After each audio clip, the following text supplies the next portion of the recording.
Hello, my name's Eric Romick, and I'm an Ohio State University Extension Field Specialist for Energy Education. Thank you again for joining us for this short video series to discuss Ohio Senate Bill 52.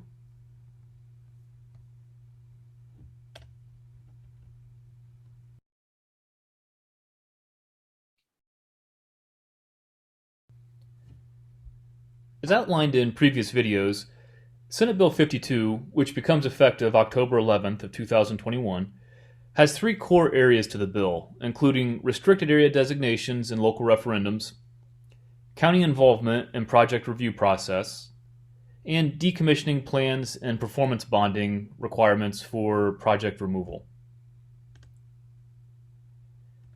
In addition, as a reminder, Senate Bill 52 applies to utility-scale wind and solar facilities, and existing project applications may be exempt from the law depending where they're at in that review process. In this short video, we're really going to focus on this last component, which is what happens to utility-scale wind and solar projects that have already submitted applications and they're already under review in the process. As a reminder, if you're looking for information on any of the other three areas of this new legislation, I encourage you to review the previous videos for additional information.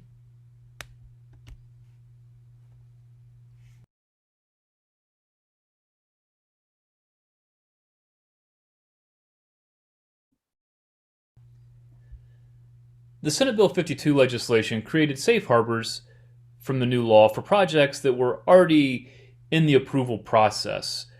Depending on how far along those projects may be will determine whether or not they fall under the jurisdiction of the new law. However, it's important to note the type of project and application as it relates to SB 52. And specifically, there are specific rules for utility-scale wind farm projects. Likewise, there are separate rules that apply only to large-scale solar facilities. And then finally, there's a set of rules that ultimately will apply to both projects. So regardless if it's a wind or solar project, some rules will be applied the same. And so in this short video, we're going to try and walk through these different categories to really understand what trigger points will determine whether or not a project falls under the new SB 52 legislation.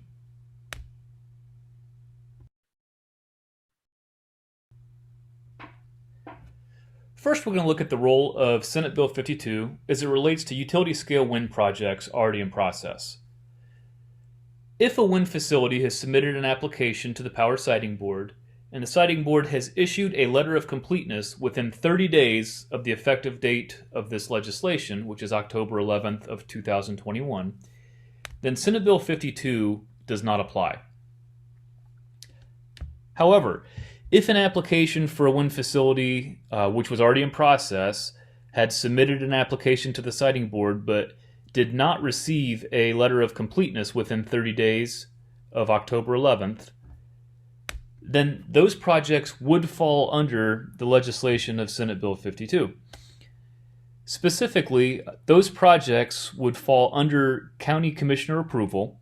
So county commissioners would have the ability to review those applications, and they can make a determination or essentially pass a resolution to either prohibit the development of that project or amend the boundaries of the project that's located within their county. However, the commissioners have to act within 90 days of October 11th of 2021.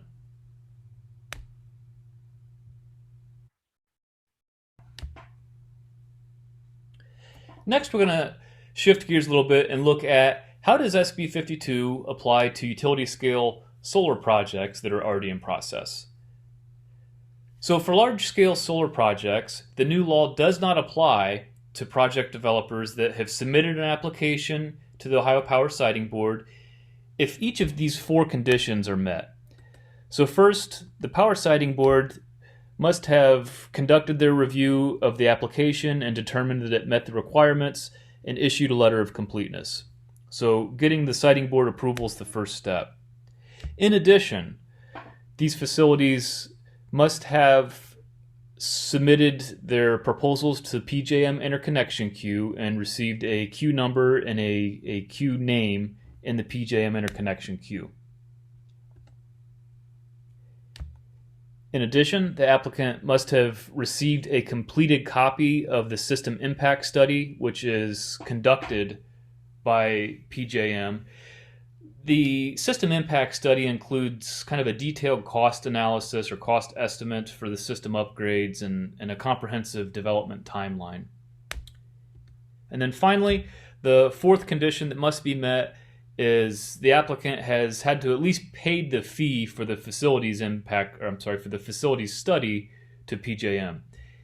And the facilities study is essentially for PJM to complete a much more detailed design work for all the required network transmission upgrades to attach those facilities.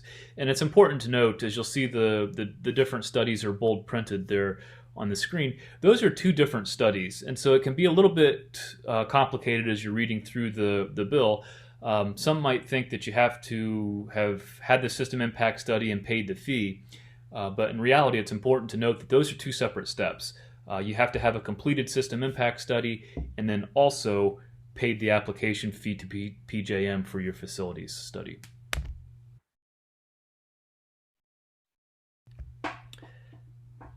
So, some additional conditions of Senate Bill 52 as it relates to utility scale solar projects already in process. First, for solar projects that meet the requirements for exemption, so if they meet the four conditions that were outlined in the previous slide, if those projects have multiple positions in PJM under the same legal entity name as the applicant, all of those queue positions, in effect as of October 11th, are also exempt from the provisions under Senate Bill 52. However, if an applicant for a utility scale solar project files an additional service request with PJM after October 11th, those applications will be subject to review by county commissioners for the counties in which that facility is going to be located. And then finally, large-scale facility that submits a new queue position after October 11th to increase its capacity interconnection rights. So this would be a request to participate in PJM's capacity market.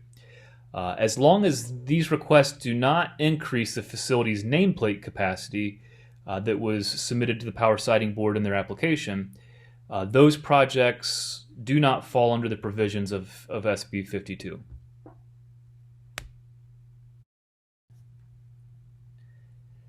Finally, we're going to look at the role of local voting members on the Ohio Power Siting Board Review Committee as it relates to wind and solar applications already in process. So in the previous slides, we really highlighted the differences between wind and solar and what conditions may cause them to fall under the jurisdiction of the new SB 52 law. On this slide, we're really going to look at a process that applies to both. And so this is the same for both wind and solar projects.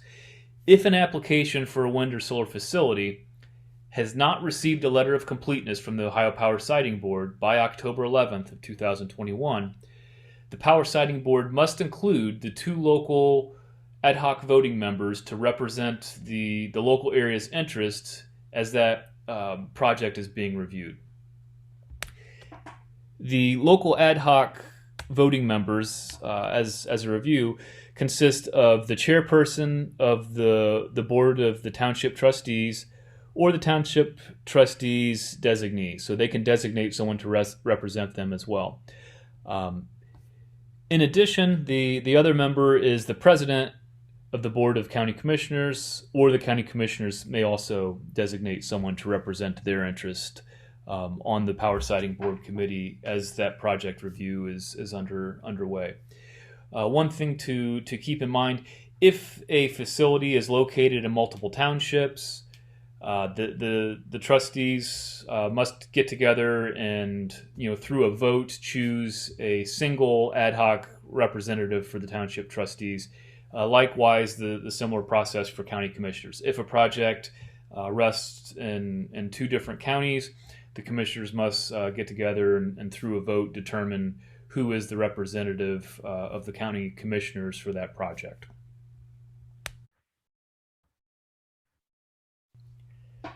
For additional resources and information on the new SB 52 legislation, please visit our websites. We have law bulletins as well as additional videos in this series that explain the new provisions of SB 52. You can find these resources at farmoffice.osu.edu or by visiting go.osu.edu/farmenergy.